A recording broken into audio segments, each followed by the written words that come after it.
Hey guys, welcome back to DelfStack Tutorials. In today's video, I will show you how to curve text in PowerPoint. Go to the main PowerPoint slide where you want to create curved text. Go to the Home tab and in the Shapes section, select Text Box. Click on the slide and type the text you want to curve. For tutorial purposes, I am typing a sample text here.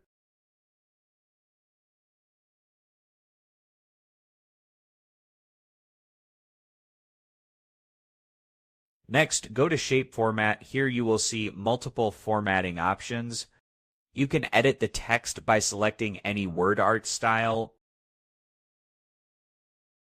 Now click on Text Effects. Open the Transform option. Select the curved or circular text option. You will see that a slight curve is now applied to your text. To adjust the curve, keep the height and width balanced.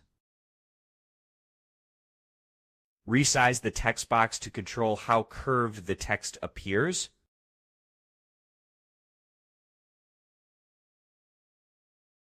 You can see the text now follows a more circular shape. You can also add more text if needed. Drag the text box to resize it based on your preference. You can also rotate the text to position it however you like. Adjust the rotation angle to get the desired look. You can also select the text and change the font size. This allows you to fully customize the curved text style. That's how you can curve text in PowerPoint. If you found this video helpful, please subscribe to our channel. Hit the bell icon for more easy tech tutorials. Thank you so much for watching.